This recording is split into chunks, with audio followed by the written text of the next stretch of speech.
जय ज्योती, जय क्रांती, जय सावित्री. मी doctor Pushpalata फुटाणे, सावित्री सत्यशोधक समिती, अमरावती. सावित्री शक्तिपीठाचे संस्थापक अध्यक्ष माननीय कुलधरण सर यांना माझा नमस्कार. तसेच सावित्रीच्या सर्व लेकींना माझा नमस्कार. माझा विषय आहे स्त्रियांचे आजार. स्त्रिया आजारी पडण्याचे प्रमुख कारण म्हणजे शरीरातील रक्ताची कमी. 50% स्त्रियांमध्ये HBचे प्रमाण कमी पाहावयास मिळते. याचे कारण दरमहा पाळी येणे, गरोदरपण, बाळंतपण, तब्येतीची काळजी न घेणे, योग्य आहार न घेणे, फास्ट फूड खाणे, योग्य औषध न घेणे. त्याचप्रमाणे स्त्रिया आजारी पडण्याचे दुसरे कारण शरीरातील हार्मोनचे प्रमाण असंतुलित होणे. जसे थायरॉईड ग्रंथीचे आजार, PCOD सारखे आजार. आपल्या शरीरातील ग्रंथीचे कार्य बिघडल्यामुळे शरीरातील हार्मोनचे प्रमाण कधी कमी होते तर कधी जास्त होत असते. त्याचे आपल्या शरीरावर वाईट परिणाम होत असतात. त्यामुळे स्त्रिया जास्त आजारी पडतात.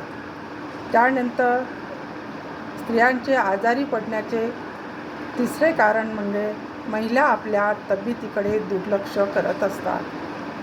घरातील सर्व जबाबदाऱ्या पार पाडत असताना त्या आपल्या तब्येतीकडे दुर्लक्ष करतात आणि थोडं दुखणं अंगावर काढत असतात. आपण हे लक्षात घ्यायला पाहिजे की घरातील स्त्री ही निरोगी असेल तर संपूर्ण घराचं आरोग्य हे ठीक राहत असते. मुलगी निरोगी पाहिजे असेल तर किशोरवयीन अवस्थेपासूनच आईचे तिच्या आरोग्याची काळजी घ्यायला हवी. कारण स्त्री ही जननी आहे.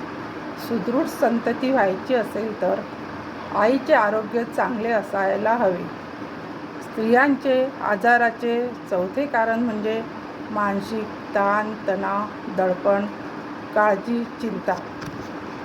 तसे पाहिले तर 45 वयानंतर स्त्रियांच्या शरीरातील हार्मोन्स हे कमी होत असतात. मेनोपॉज पिरियडनंतर स्त्रियांचे मूड हे बदलत असते.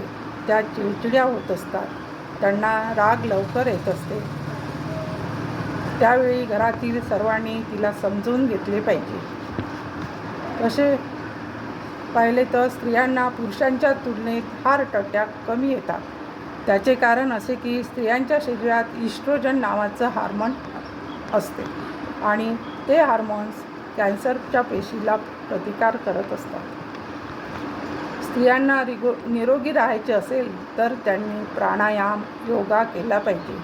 तसेच आणखी महत्त्वाचे म्हणजे वय कितीही असो तरी पण एक खळखळून हसवणारा आपल्या मैत्रिणींचा ग्रुप असावा.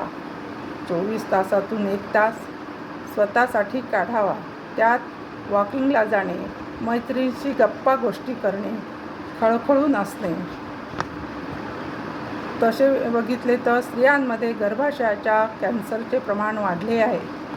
त्याकरिता आपण एक गोष्ट करू शकतो, ती म्हणजे पॅप स्मिअर नावाची एक जी टेस्ट आहे ती आपण वर्षातून एकदा करून घ्यायला हवी. ती टेस्ट केल्याने निगेटिव्ह असले तर फारच चांगले, पण समजा आपल्या निदान झालं तर आपण त्या कॅन्सरवर मात करू शकतो आणि लवकर डिटेक्ट झालं तर रोगमुक्त पण होऊ शकतो. आणि वाढदिवसाच्या दिवशी आपण एक वसा घ्यायला पाहिजे की जर वाढदिवसाला आपण आपल्या होल बॉडी चेकअप करून घेतलं तर आपल्या शरीरातले जे कोलेस्ट्रॉल वगैरे वाढलं असेल, काही कमी असेल तर ते आपल्याला माहीत होते आणि आपण निरोगी राहू शकतो, लवकर दुरुस्त होऊ शकतो. त्याचप्रमाणे स्त्रियांचे शारीरिक आरोग्यासोबतच सामाजिक आरोग्य गरजेचे आहे. स्त्रियांना सन्मान झाला पाहिजे. स्त्रियांविषयी आदर असायला हवा आणि तो आपल्या घरापासूनच झाला पाहिजे. आम्ही सावित्री पण ज्योतिबाशिवाय काही करू शकत नाही. महात्मा गांधी म्हणतात, ज्या देशात स्त्रियांचा सन्मान होतो, ज्या देशातील स्त्री सुखी आहे, निरोगी आहे, तोच देश प्रगतीपथावर जाऊ शकतो. म्हणून आपण आपल्या आरोग्याची काळजी घेणे गरजेचे आहे. जय ज्योती, जय सावित्री.